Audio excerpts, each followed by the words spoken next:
اس سے یہ نتیجہ اخذ کر رہا ہوں کہ اس موقع پر، اس تقسیم پر آپ ہم ذہن ہیں، اور صرف میں کہہ رہا ہوں کہ بلیورز اور نان بلیور کی تقسیم ہونی چاہیے، تو آپ میرے کہنے کی وجہ سے اس کو قبول نہیں کر رہے، بلکہ اپنے پرسنل تھاٹ پروسیس اور اپنی جو آپ کا نظریہ ہے اور عقائد ہیں اس کی بنیاد پر آپ یہ کہہ رہے ہیں پوری دلیل اور پورے شرح صدر اور پورے ادراک کے ساتھ کہ اس تقسیم پر کوئی کمپرومائز نہیں ہو سکتا۔ اچھا، اب تو ہو گئی، یہ تو ایک اسٹیٹمنٹ ہے، یہ ایک نیریشن ہے، ایک نیریٹو اسٹیٹمنٹ ہے کہ جی یہ ہونی چاہیے اور اس پہ کمپرومائز نہیں ہو سکتا۔ جب ہم یہ کہیں گے، جب ہم یہ اس کو سمجھیں گے کہ ہم کیا کہہ رہے ہیں، اور ہم اپنے اس کہنے میں جیسے بعض اوقات ایسا ہوتا ہے کہ بخار تیز ہو جاتا ہے، کسی کو بخار چلا اور اس کو بخار تیز ہو گیا،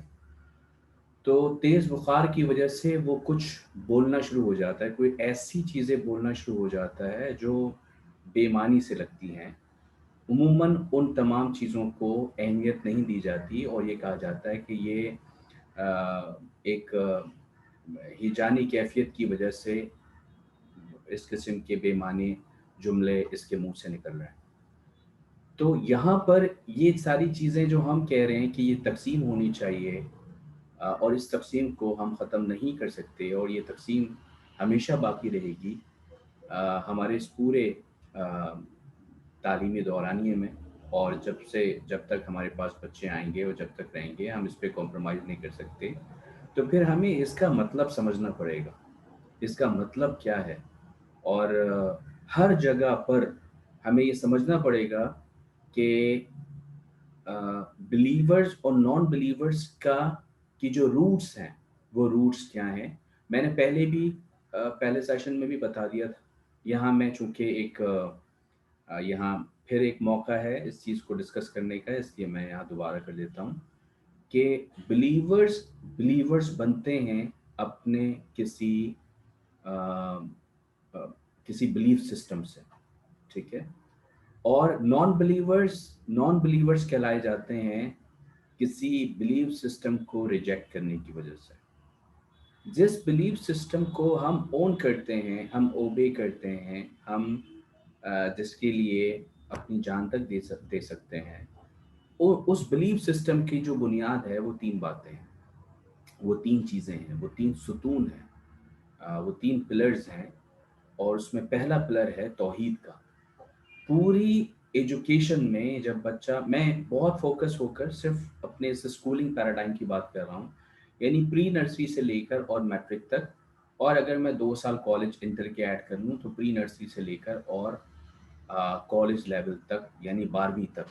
اگر کوئی بچہ ہمارے پاس 3 سال کا آتا ہے اور 12ویں جماعت تک ہمارے پاس پڑھتا ہے، تو 15 سال کے تعلیمی سلسلے میں اور 3 سال کا وہ آیا تھا، یعنی اس 18 سال کی عمر میں ہم توحید پر کسی بھی وجہ سے کسی بھی موقع پر کمپرومائز نہیں کر سکتے، بلکہ ہماری ذمہ داری ہے کہ ہم ہر آنے والے نئے دن میں توحید کی بنیاد کو مزید مضبوط کریں۔ Once in all are students, once جو ہے وہ نرچر ہو رہا ہو، نرچر، اور 15 سال توحید کو مزید مضبوط کرنے پر ہمارے لگے۔ اگر ایسا نہ ہوا تو پھر دوسری سائڈ آبویس ہے، اگر ہم نے اس پر فوکس نہیں کیا کہ ہم توحید کی بنیادوں کو مضبوط کریں، اگر ایسا نہیں ہوا تو 15 سال اس کے برعکس ہوگا، اور وہ کیا ہوگا؟ وہ یہ ہوگا کہ 15 سال، آئندہ 15 سالوں میں پری نرسری، نرسری کے جی 1 2 3 ٹل 10، اس کے بعد 11 and 12، اس 15 سالوں میں بچے کی توحید کی بنیاد کمزور ہونے شروع ہو جائے گی اور کمزور ہوگی، اور ہر آنے والے دن اور ہر ایک کریکولر اور کو کریکولر اور ایکسٹرا کریکولر ایکٹیویٹیز میں اس کی یہ بنیادیں کمزور ہوتی چلے جائیں گی، اور نتیجہ جب برآمد ہوگا تو وہ ایک توحید کی بنیاد میں اس کی توحید کی بنیادیں کمزور ہو چکی ہوں.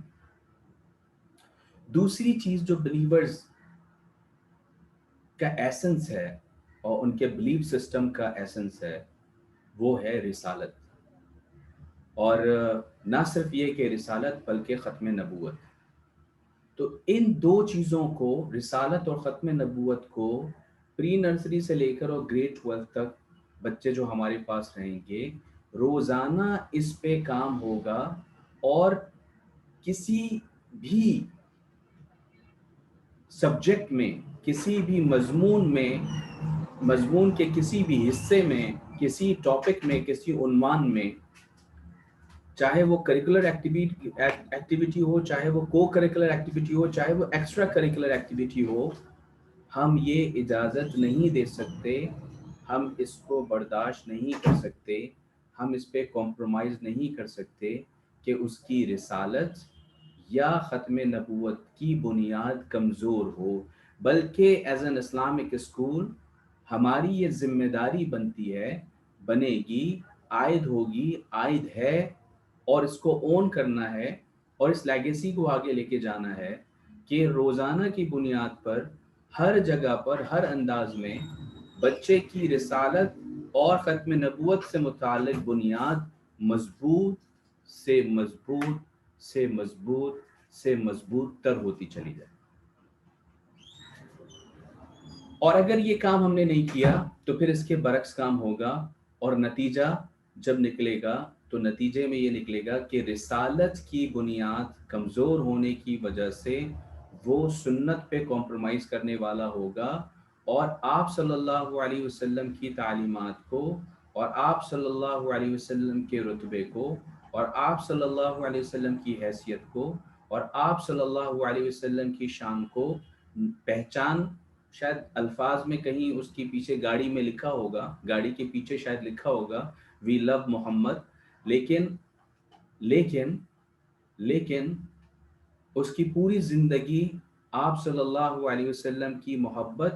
کے عملی اجرا سے خالی ہوگی. تیسری چیز جو بلیورز کا ایسنس ہے وہ ہے آخرت. بلیورز کا جو ایسنس ہے وہ آخرت. تو کریکولم کے کسی بھی حصے میں، چاہے ایجوکیشنل فلسفی کی بات جب آئے گی، چاہے ڈیزائرڈ ایجوکیشنل آؤٹ کم کی بات آئے گی، چاہے اسکوپ اینڈ سیکوینس کی بات آئے، چاہے اپروپریٹ ٹیچنگ مٹیریل کی بات آئے، چاہے پریزنٹیشنز کی بات آئے، چاہے کسی بھی موقع کی ایکٹیویٹی، کو کریکولر ایکٹیویٹی، چاہے ایکسٹرا کریکولر ایکٹیویٹی کی بات آئے گی، کسی بھی موقع پر کوئی ایسا کام ہم نہیں کر سکتے، نہ کریں گے، نہ کرنے دیں گے، نہ اس کو برداشت کر سکتے ہیں، نہ کمپرومائز کر سکتے ہیں، جس سے ہمارے ہاں آنے والے بچوں کی بنیاد، آخرت کی بنیاد کمزور ہو. اور ایسی تمام چیزوں کو ہمیں چھوڑنا پڑے گا جن سے آخرت کی بنیاد کمزور ہو. یہ بہت بنیادی چیز ہے، اس کو سمجھنا ہے. جب ہم اس کو سمجھ لیں گے اور اس تناظر میں جب ہم اپنے اطراف میں موجود اویلیبل کنٹینٹ کو، سبجیکٹس کو، بکس کو، تدریسی کتابوں کو، نصاب کو، سلیبس کو دیکھیں گے، اسکول میں منعقد کی جانے والی ایکٹیویٹیز، کریکولر ایکٹیویٹیز کو، کریکولر ایکٹیویٹیز کو دیکھیں گے، ہونے والے تعلیمی مقابلوں کو دیکھیں گے،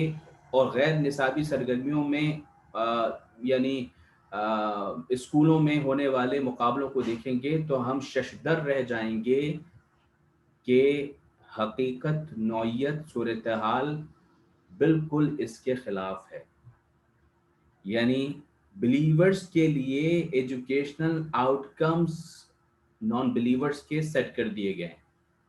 بلیورز کے لیے scope and sequence and teaching materials وہ نان بلیورز کے استعمال کیے جا رہے ہیں.